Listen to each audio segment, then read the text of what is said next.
오늘 말씀 제목은 소개해 주신 대로 7가지 치명적인 죄 네 번째, 나태입니다. 세상에서 가장 무서운 독은 죄라는 독입니다. 여러분, 그 독이 우리 안에 있습니다. 그 독이 우리 안에 있음에도 우리는 잘 살아가고 있죠. 여러분, 독도 서서히 죽는 독이 있고요, 금방 죽는 독이 있는데, 이 나태라는 독은 서서히 죽게 만드는 독이라고 합니다. 특히 요즘 서점에 가면 느리게 살아라, 좀 게을러도 된다, 뭐 이런 책의 내용이 담기는 책들이 있어요. 그래서 요즘 너무 바쁘고 분주한 시대입니다. 그러다 보니까 속도를 좀 줄여서 좀 삶도 돌아보고 마음도 챙겨라, 이런 의미의 책이겠죠, 그죠? 그런데 게으른 사람이 그 책을 보면 어떻게 되는가? 맞아, 나 잘 살고 있어, 나 제대로 살고 있어, 착각하게 된다라는 것입니다. 그래서 이 나태의 문제에 있어서는 굉장히 분별이 필요하다. 이게 잘 드러나지 않는, 얼마든지 쉽게 합리화할 수 있는 죄의 덕목이기 때문에 그래요. 그래서 여러분, 세상의 분주함만큼 영적으로 나태할 수 있다. 항상 긴장해야 됩니다. 우리가 분주함 뭔가 하잖아요, 그죠? 그러다 보면 내가 잘 살고 있다라는 뭘 갖게 됩니까? 착각을 하게 됩니다. 여러분, 뭔가 많이 일을 한다고 해서 나태하지 않는 것이 아닙니다. 그래서 오늘 이 말씀을 통해서 나태라는 것이 이런 거구나, 내 안에도 나태가 있구나 회개하고 돌이키는 은혜가 있었으면 좋겠어요. 나태를 분별함에 있어서 중요한 단어는 마비예요. 마비는요, 의학적으로 하나 이상의 근육의 기능이 상실한 상태를 말합니다. 신경이 비활성화되는 거예요. 그래서 뇌출혈이 일어나면 신경에 문제가 생겨서 이게 풍이 온다 그러잖아요. 그래서 여러분, 중풍이 무서운 게 뭡니까? 경제적인 활동뿐만 아니라 일상을 살아가기 힘들어요. 일상에 살아가기 힘들기 때문에 걷기도 힘들고, 움직일 수 없고, 그래서 마음도 무너지고, 마음이 또 무기력해지고 나태해지는 이런 악순환이 일어난다라는 것이죠.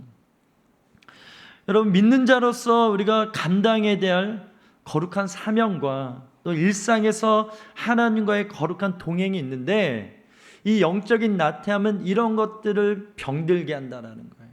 사명적이지 못하고 하나님과의 거룩한 동행을 방해하는 것이 무엇입니까? 마비 상태, 영적으로 무감각해지면 그럴 수 있다라는 것이죠. 그래서 여러분, 중풍병 걸린 사람들이 제일 먼저 어려운 게 수치심이라고 합니다. 왜? 정상적으로 다른 사람처럼 행동할 수 없으니까. 그래서 그 수치심이 어떻게 됩니까? 고립이 돼요. 밖을 잘 안 나가게 돼요. 그러다 보니까 우리는 사람은 관계적이죠. 외롭고 우울하게 됩니다. 또 그러다 보니까 두려운 마음이 돼요. 어떤 두려운 마음? 사람 만나는 게 두려워. 어떤 일을 시도하고 어떤 일을 행하는데 두려움을 갖게 됩니다. 또 그렇게 자기만 바라봐요. 그래서 자기 연민, 내가 제일 중요해. 굉장히 이기적이고 좁은 소견으로 내 자신이 우상인 상태로 살아가게 됩니다. 그 다음이 진짜 무기력해지는 거예요. 이것이 뭐야? 나태함의 악순환이라는 것입니다. 표 한번 보여주시죠. 도표, 이게 사진 하나. 네. 제가 이제 상담하고 이렇게 영적 전쟁 강의할 때 이 내용인데요. 수치심은 우울증을 낳습니다. 그 다음에 두려움, 그 다음에 우상숭배, 나태. 나태 다음에 뭐예요? 저 나태하게 매이면 악한 영이 우리의 생각 가운데 부정적인 생각을 줘서 우리 인생을 좌지우지하려고 한다라는 거예요. 이 악순환은요, 소용돌이와 같아서 한번 끌려 들어가면 헤어나기 굉장히 어렵습니다. 그래서 우리가 깨어서 내 안에 나태함이 있는지, 이 나태함이 내 안에 어떻게 작용되는지 분별할 필요가 있습니다. 너무 긴장해가지고요, 이 순서지가 잘못되어 있어요. 거꾸로 돼 있네. 그래서 오늘 예배는 기도가 간절히 필요합니다, 여러분. 네. 지난주 조영수 목사님께서 우리 선한 싸움에 대해 설교해 주셨어요. 싸움의 대상이 있죠, 그죠? 악한 사단 마귀가 우리 인생을 무너뜨릴 때 어떻게 무너뜨리냐? 아까 얘기했던 그 패턴을 가지고 무너뜨린다라는 거예요. 그래서 우리가 늘 깨어서 내 마음의 상태를 말씀으로 점검할 필요가 있습니다. 사단은요, 죄와 상처로 우리를 악순환 상태에 몰아넣어서 내 감정, 내 생각, 내 의지를 내 뜻대로 안 되는 거예요. 여러분, 내가 망가졌다는 걸 뭘로 알 수 있어요? 내 생각이 내가 조절할 수 있잖아요. 내 감정 내가 조절해야 되잖아요. 내 의지 조절할 수 있어야 되는데 이게 안 되는 상태. 이것이 사단이 바라는 우리를 몰아가는 방법이라는 것입니다. 여러분, 나태가 무엇입니까? 사전적인 의미로 행동, 성격 따위가 느리고 게으른 것을 말합니다. 잠언 19장 5절 말씀입니다. 같이 한번 읽어보겠습니다. 시작.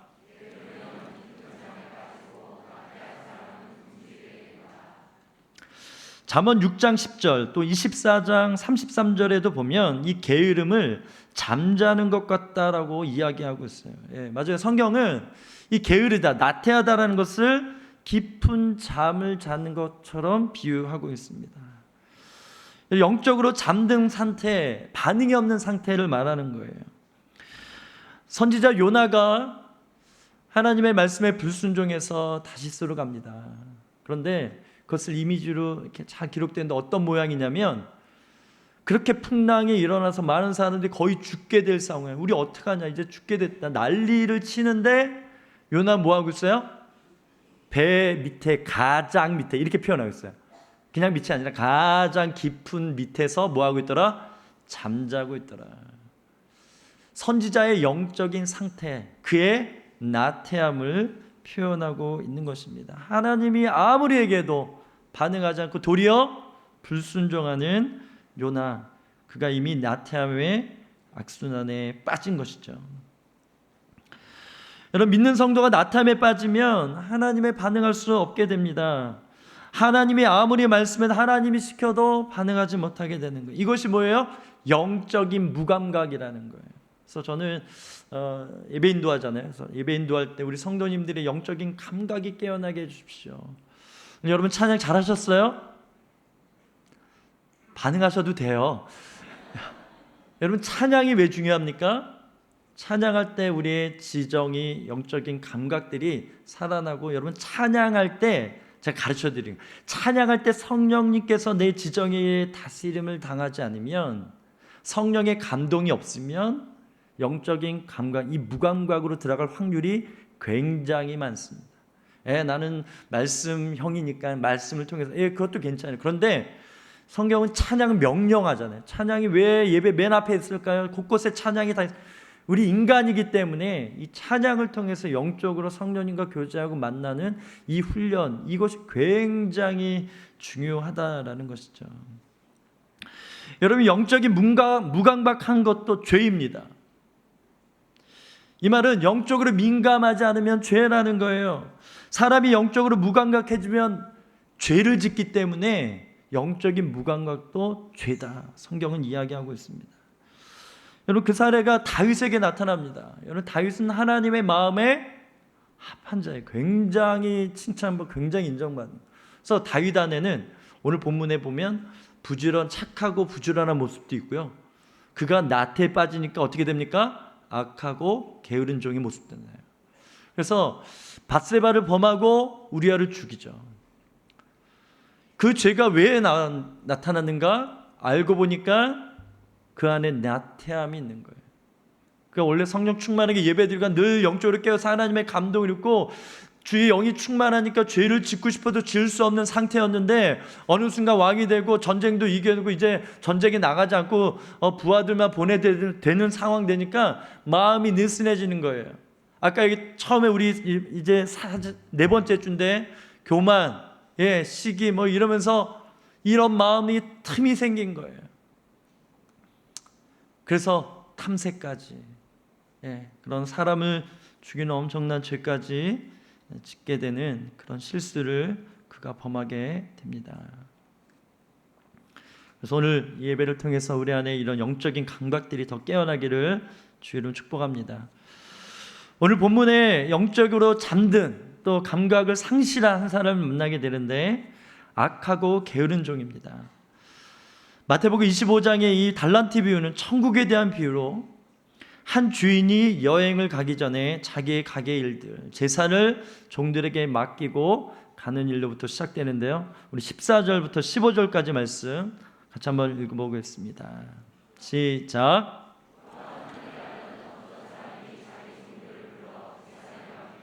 여행을 떠나는 것과 같다. 그는 종들의 능력을 따라 각각 5달란트, 2달란트, 1달란트를 주고 여행을 떠났다. 여러분, 당시는 노예 제도가 일반화되었던 시대이죠. 그래서 종들도 여러 종의 종류가 있었다고 합니다. 허드렛 일을 하는 종들이 있었고, 주인의 총망을 받아서 재정을 맡거나 또 다른 종들을 관리하는 그런 종들도 있었다고 합니다. 그리고 역사학자들이 말하기로 보통 종들은 주인을 굉장히 싫어했다라는 거예요. 왜? 인격으로 대하는 것이 아니라 그 당시 종들은 다 그냥 소유물이거든요. 그래서 물건처럼 되는, 막대하죠. 기분에 따라 그냥 자기 감정을 쏟아붓는 그런 상대로 종들을 대했다라는 거예요. 그런데 오늘 본문에 나오는 종들은 그렇지 않았어요. 여러 근거들이 있는데 이 재산을 맡기고 갈 정도로 주인과 어떤 관계다? 신뢰적인 관계 안에서의 맡긴. 그래서 너희들 내가 달란트 줄 테니까 장사해봐라. 이것이 이제 본문의 배경이에요. 여러분, 달란트는요, 제가 이번에 새로 개편된 우리말 성경인데 참 좋은 것 같아요. 여기 뒤에 달란트에 대한 그 환산된 내용이 나와요. 환율이. 쉽게 얘기해서 그 당시 기술자가 16년 동안 일해서 벌어들일 수 있는, 적게는 15년, 많게는 16년, 임금의 금액이 1달란트, 1달란트의 금액이 있다라는 거예요. 엄청난 금액이죠. 16년 동안 일해서 얻을 수 있는 임금. 그 금액을 누구는 5배나 더 많이 주고요, 누구는 2배, 누구는 1달란트, 그렇게 종들에게 맡겼다라는 것입니다. 왜 맡겼으면 믿기 때문에. 여기 보면 능력에 따라 하잖아요. 주인이 볼 때 주인이 그 많은 재정을 종들에게 맡길 만큼 재력이 있었겠죠. 이걸 다 손해보면 그렇지 않아요. 여유가 있으니까 이 정도는 종들한테 맡기고 떠나도 되겠다. 아무튼 중요한 거는 주인이 종들을 굉장히 신뢰했다는 거예요. 어떤 신뢰? 능력을 보니까 이 돈을 맡겨도 이 종들이 2배 정도는 남길 수 있겠다. 축복합니다. 여러분, 우리의 삶 또한 그렇습니다. 하나님이 믿고 여러분에게 맡겨주셨어요. 여러분 아세요? 여러분 자신이 여러분에게 선물입니다. 아멘 하셔도 됩니다. 여러분, 여러분의 시간이 하나님께서 주신 거예요. 믿으세요? 여러분의 재능 누가 주신 거예요? 하나님이 주신 거예요. 여러분의 건강 누가 주신 거예요? 여러분이 가진 모든 것 하나님이 그냥 주신 것이 아니에요. 이거 주면 누구누구 잘 살겠다. 세상 가운데 험난한 세상이지만 잘 살겠다 믿고 주신 것입니다. 그런데 우리가 원망하고 불평하잖아요. 그러면 이 하나님 주신 것을 오늘 본문에 의하면 땅에 묻어두는 것 같아요. 왜 하나님 날 이렇게 지으셨어? 하나님 왜 나에게 이것밖에 안 주셨어? 여러분, 인생은 고생이죠. 어쩔 수 없어요. 죄를 지은 이후에, 아담 이후에 모든 인생은 이 죄 때문에 삶 자체가 어떻게 보면 형벌처럼 살아갈 수밖에 없는 그런 모습도 있어요. 그러나 우리가 주님 안에 있기에, 주님이 우리에게 믿고 맡겨주신 인생이기에, 또 살 수 있다고 주신 것이기에, 감당할 수 있다고 주신 것이기에 우리는 잘 사는 것, 이게 사명입니다. 어찌 보면 여러분, 착하고 충성된 종, 신실한 종은요, 우리에게 맡겨진 일상을 잘 사는 거예요. 행복하게.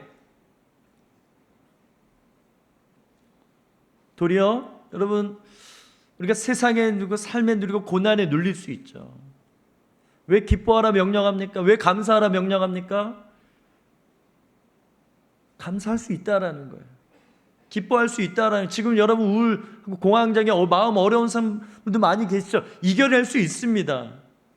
예수 보혈의 능력, 성령의 능력으로 예배 집중해서 하나님 관계 안에서 얼마든지 이겨낼 수 있습니다. 아멘. 포기하지 마시라는 거예요. 여러분을 믿지 마세요. 나의 상태 믿지 마. 하나님이 믿고 맡겨주신 거예요. 주인의 안목은 실수가 없습니다. 하나님은 실수가 없어요.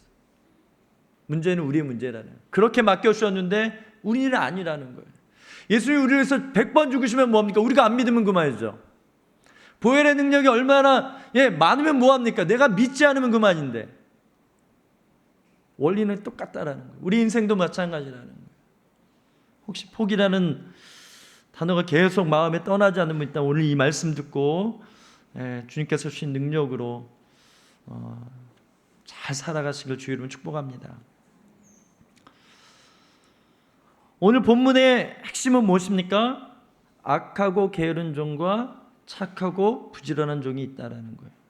우리는 어떤 방향으로 살 것이냐, 어떤 것을 선택해 살 것이냐. 그래서 오늘 본문을 푸는 열쇠는요, 악하고 게으른 종이 되면 안 되죠, 그죠? 그러면 착하고 부지런한 종이 되려면 어떻게 됩니까? 이미 제가 정답을 얘기했어요. 악하고 부지런한 종이 안 되려면 착하고 부지런한 종이 어떻게 했는지를 보면 알 수 있다. 이것을 기억하고 오늘 말씀으로 더 깊이 들어가기 원합니다. 그러면 한 달란트 받은 자는 왜 게으른 종이 됐는가? 24절입니다. 24절 같이 읽어보겠습니다. 시작. 주인님, 저는 주인님의 굳은 분이라 심지 않는 데서 거두시고 씨 뿌리지 않은 곳에서 곡식을 모으시는 것을 압니다.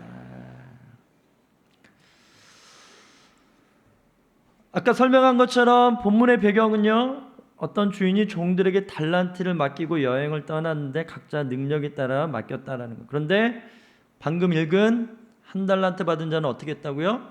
그 돈을 땅에 묻었다라는 거예요. 그 당시 은행이 있었는지 모르겠지만 어쨌든 여기는 돈놀이라고 하죠.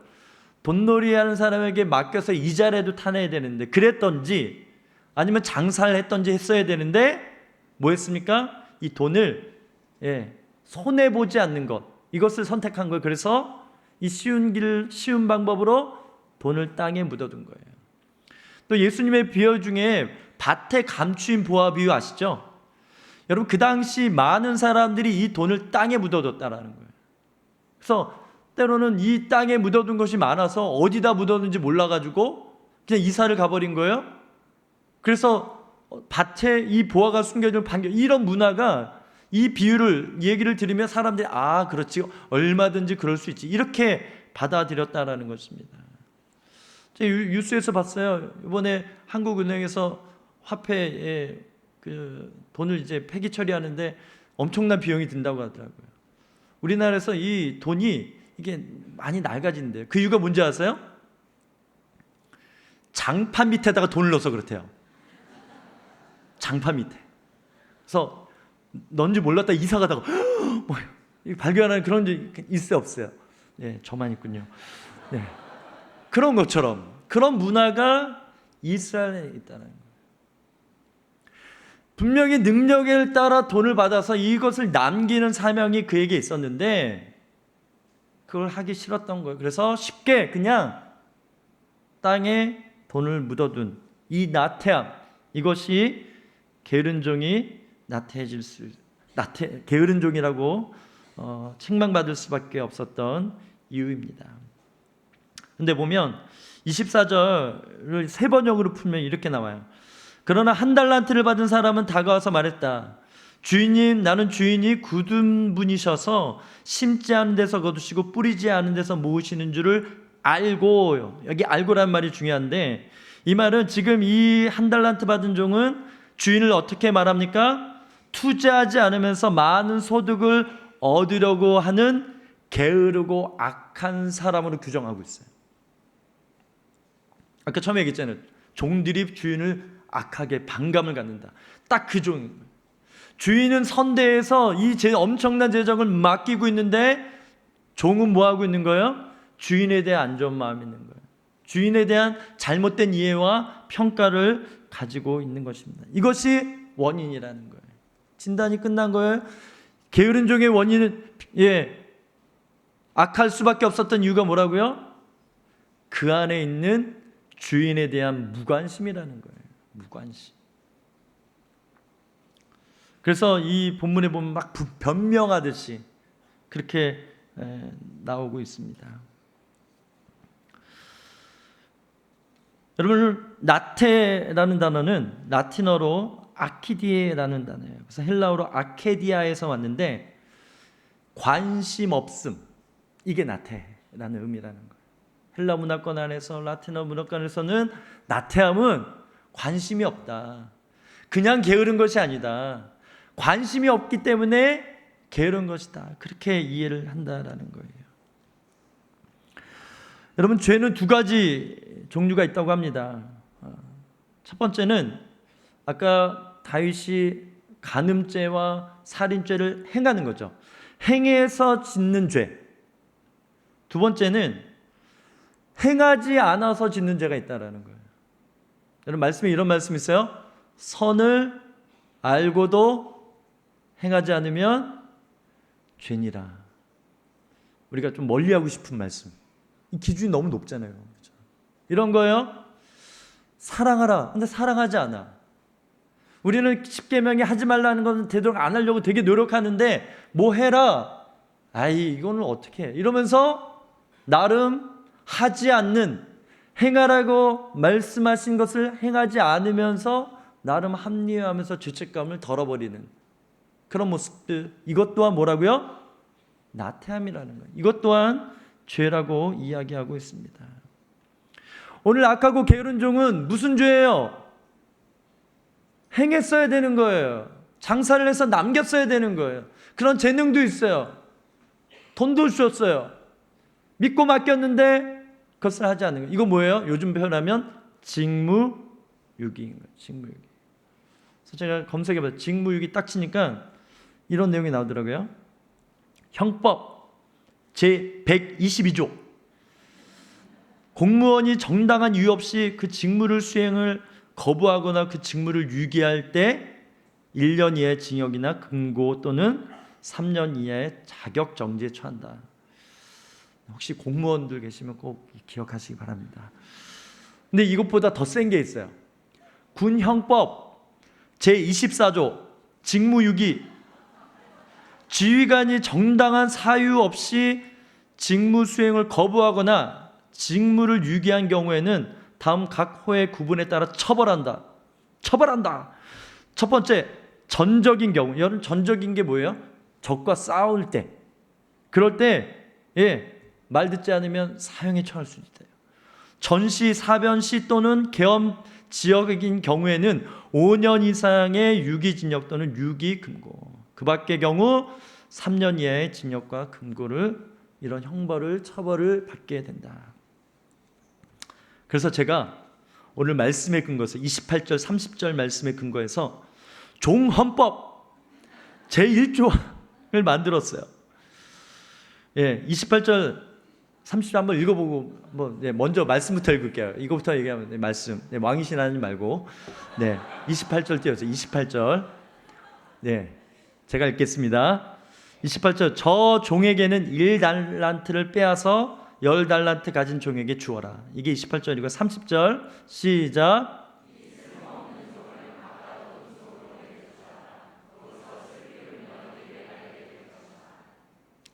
그래서 종헌법 제1조항 종으로서 직무유기할 경우, 첫 번째, 전 재산을 몰수한다는 거예요.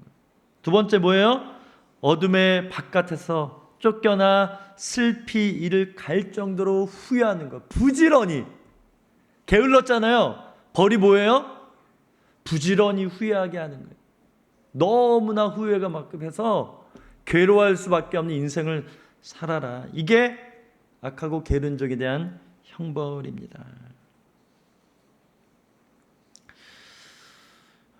우리 20절, 21절 같이 한번 읽어보십시다. 시작.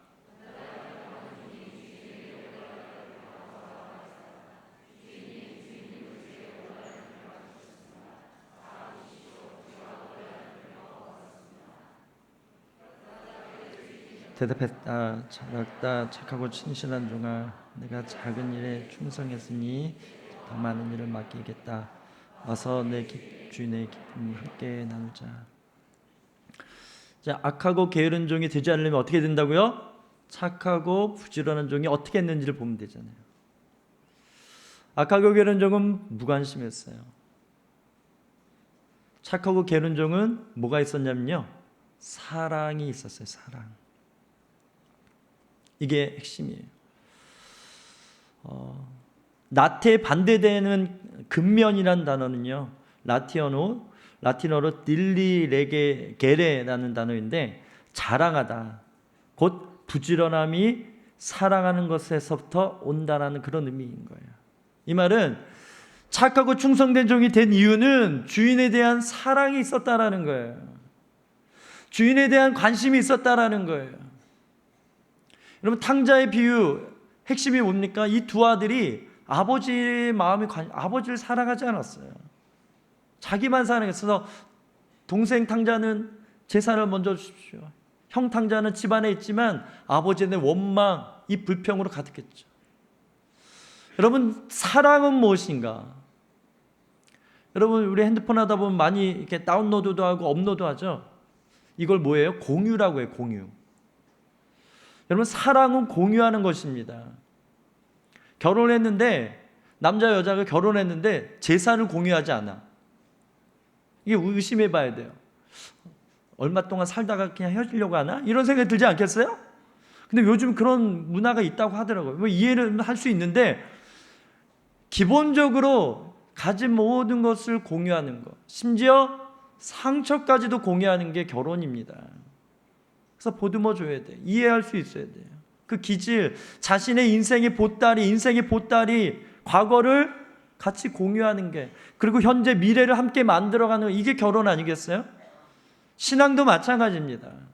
아들과 아버지와의 관계, 종과 주인의 관계도 뭐예요? 다 공유의 관계라는 거예요. 이게 제대로 되어져야 건강한 신앙이 일어난다라는 거예요.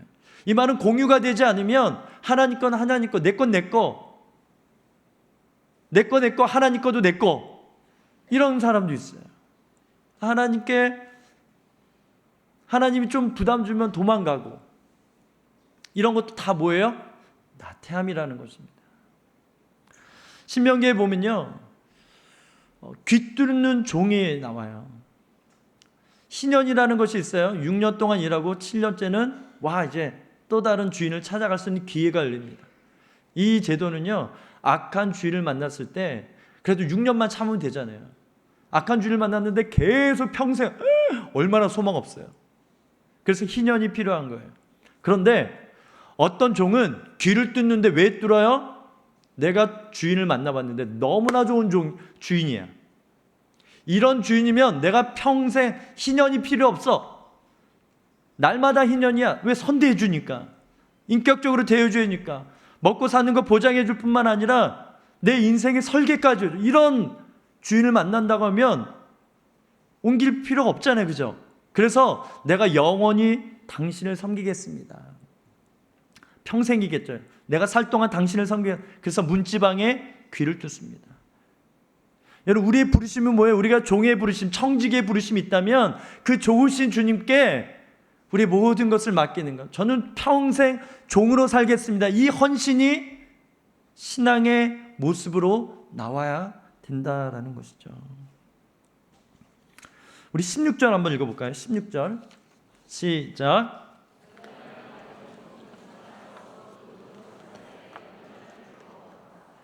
16절에서 우리가 주목해야 될 단어는 곧장 가세요. 즉시. 여러분, 성경에선 즉시라는 게 굉장히 중요합니다. 왜? 드물기 때문에. 즉시 순종하는 사람이 별로 없어요. 여기 보면 이 재물을 맡은 곧바로 그가 달려가서 뭐합니까? 주인의 일을 내 일처럼.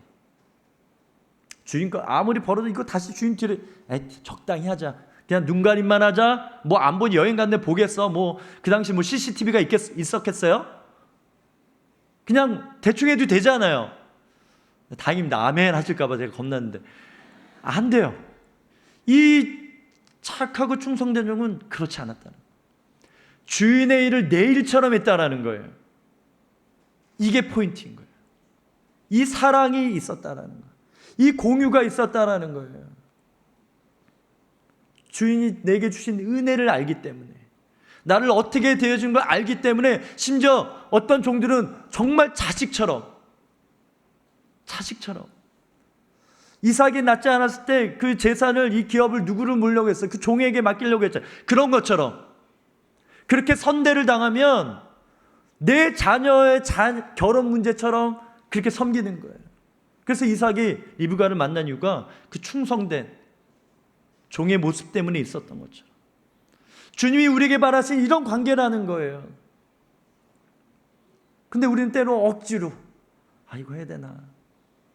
이게 나태함의 증거라는 것입니다. 우리 CEO분들 이런 직원들 만날지어다 막 CEO처럼 일해요. 여러분 그거 아시죠? 예, 한 목사님 때 이제 얘기했던 건데, 파트는 전임처럼, 전임은 담임 목사님처럼, 담임 목사님은 하나님처럼, 이게 온누리교회 영성이에요. 온누리교회가 정말 지금도 그렇지만 그렇게 부흥할 때 그 자리에 연연하지 않고 정말 최선을 다해 섬겼던 그 영성, 여러분 직장 안에도 있기를 바랍니다. 또 여러분이 직원으로 계시다면 그렇게 일하셔야 돼요. 우리 그리스도인이기 때문에. 이것이 우리의 부르심인 거예요. 그래서 21절에 너가 작은 일에 충성했으니 내가 더 큰 일을 너에게 맡기겠다. 보세요. 처음엔 5달란트 받은 자가, 그의 이름이 뭐예요? 5달란트 받은 종이거든요. 뒤에는 10달란트 받은 종으로 나옵니다. 이 세상 말하면 승진하고 유업을, 하나님 축복을 더 받은 거예요. 봐서 나 혼자 잘 먹고 잘 살아 아니라 축복의 하나님 나라의 귀한 사명, 일꾼으로 잘 살라고 더 주시는 것입니다. 제가 요즘 이번 주 이제 새벽 예배 한 주간 섬겼는데, 새벽 기도하는데 너무 은혜를 많이 받았어요. 제가 아침마다 얘기했던 거 있습니다. 여러분 기도 제목이 있어서 나오시는 거잖아요. 그 기도 제목에 돈이 먼저고 어떤 상황이 풀어지는 것이 먼저가 아니라 먼저 그의 나라를 구하는 게, 이것이 진짜 믿음입니다. 돈이 왜 필요해요? 주님의 사명을 더 잘 감당하기 위해서, 이 청지기적인 삶을 더 잘 살기 위해서 구하면 이게 정확한 거예요. 근데 이런 마인드 없이, 그런 생각 없이 그냥 이 상황이 풀려야 되니까 새벽 예배 나고 교회 열심히 다니면 해결되겠지 하고 믿는 믿음을, 아까 그 6가지 굴레 있죠? 우상숭배인 거예요. 우상숭배. 이제 앞으로 이제 3번 남았습니다. 7가지. 그 중에 이제 이런 부분들을 더 깊이 다룰 거예요. 결론적으로 여러분, 나태는 가볍게 생각할 문제가 아닙니다. 너무나 우리 삶 가운데 너무 많이 스며져 있어요. 그래서 빨리 찾아서 이것을 죽이지 않으면 오늘 악하고 게으름처럼 될 확률이 우리 안에 있다 없다? 있다라는 거예요. 그래서 개인적으로 집에 가서 깊이 묵상하시고 또 회개하시고 돌이키는 그런 은혜가 있기를 바랍니다. 한 구절 읽고 말씀 마치기 원합니다. 마가복음 12장 30절 31절 함께 읽겠습니다. 시작. 주 너의 하나님을 사랑하라 하는 것이고, 두 번째로 중요한 계명은 이것이다. 내 이웃을 내 몸과 같이 사랑하라 하는 것이다. 이것보다 더 중요한 계명은 없다. 이 사랑으로 넉넉히 우리 안에 있는 나태함을 이겨내는 거룩한 성도가 되기를 주의 이름으로 축복합니다.